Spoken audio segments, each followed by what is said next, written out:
राग से महाकाल का श्रृंगार और पूजा आखिर क्यों खास है? उज्जैन के महाकालेश्वर की भस्म आरती।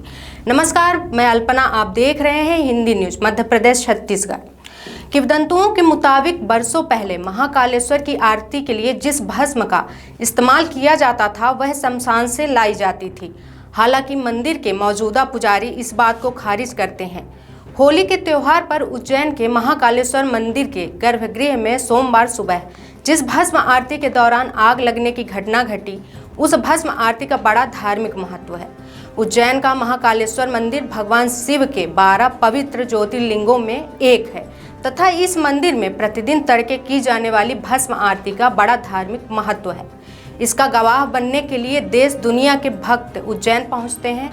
शिव भक्तों में भस्म आरती के प्रति बहुत गहरी आस्था का अंदाजा इस बात से लगाया जा सकता है कि इस धार्मिक कर्मकांड के दौरान महाकालेश्वर मंदिर में इस कदर भीड़ उमड़ती है कि पैर रखने तक की जगह नहीं मिलती।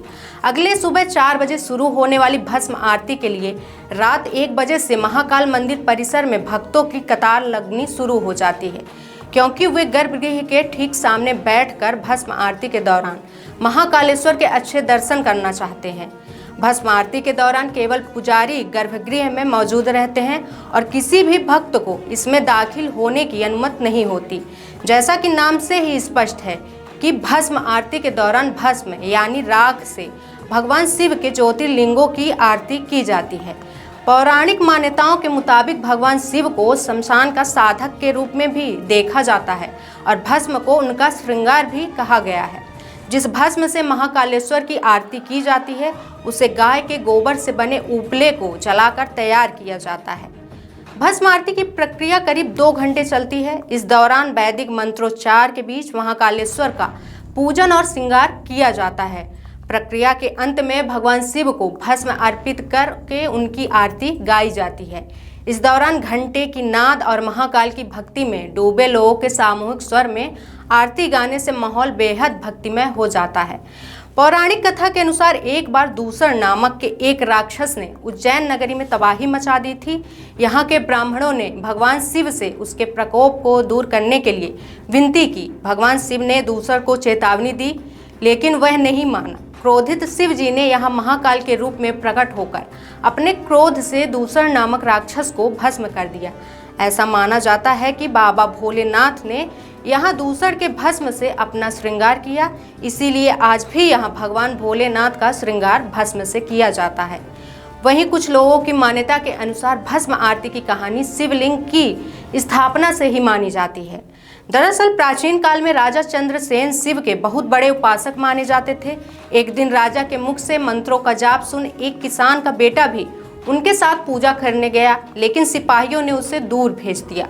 वो जंगल के पास जाकर पूजा करने लगा और वहां उसे एहसास हुआ कि दुश्मन राजा उज्जैन पर आक्रमण करने जा रहे हैं और उसने प्रार्थना के दौरान ही ये बात पुजारी को बता दी थी। ये खबर आग की तरह फैल गई और उस समय विरोधी राक्षस दूषण का साथ लेकर उज्जैन पर आक्रमण कर रहे थे। दूषण को भगवान ब्रह्मा का वरदान प्राप्त था कि वो दिखाई नहीं देगा। यह पहला ऐसा मंदिर है जहां भगवान भोलेनाथ की दिन में कुल 6 बार आरती की जाती है, जिसमें पहली आरती सुबह तड़के 4 बजे भस्म से की जाती है। इसे मंगला आरती भी कहा जाता है। ऐसा कहते हैं कि महाकाल भस्म आरती से प्रसन्न होते हैं। वहीं भस्म आरती महाकाल को उठाने के लिए की जाती है। महाकाल की आरती ढोल व नगाड़े बजाकर की जाती है। ऐसा कहा जाता है कि प्राचीन समय में महाकाल की आरती के लिए शमशान से भस्म लाने की परंपरा थी, लेकिन कुछ सालों से अब कपिला गाय के गोबर से बने कंडे, सम पीपल, पलास, बड़, अमलतास और बेर की लकड़ियों को जलाकर तैयार किया जाता है। पश्चात उसी से भस्म आरती की जाती है। ऐसी मान्यता है कि ज्योतिर्लिंग पर चढ़े भस्म को प्रसाद के रूप में ग्रहण करने से व्यक्ति को रोग दोष से छुटकारा मिल सकता है। महाकाल की भस्म आरती के पीछे ऐसी भी मान्यता है कि भगवान शिव शमशान के साधक हैं। भस्म महाकाल का श्रृंगार है। भस्म से आशय है राख, देह का अंतिम सत्य और सृष्टि का सार। बाबा महाकाल को भस्म लगाने से संसार के नाशवान होने का संदेश देता है। महाकालेश्वर मंदिर को लेकर कई सारी भ्रांतियां हैं। जैसे कई लोग को लगता है कि महाकालेश्वर का मेन मंदिर ही वो है जहां भगवान को शराब पिलाई जाती है, लेकिन मैं आपको बता दूं कि ये दो अलग अलग मंदिर है। ये मंदिर बहुत दूर नहीं है और कहा जाता है कि इस मंदिर के गर्भगृह में एक गुफा है जो महाकाल मंदिर से जुड़ी हुई है, जहां भैरव बाबा का मंदिर अपने आप में प्रसिद्ध है। वहीं महाकाल से जुड़े भी कई रहस्य हैं। उज्जैन के महाकालेश्वर मंदिर और काल भैरव के मंदिर के बारे में आप जानते ही होंगे।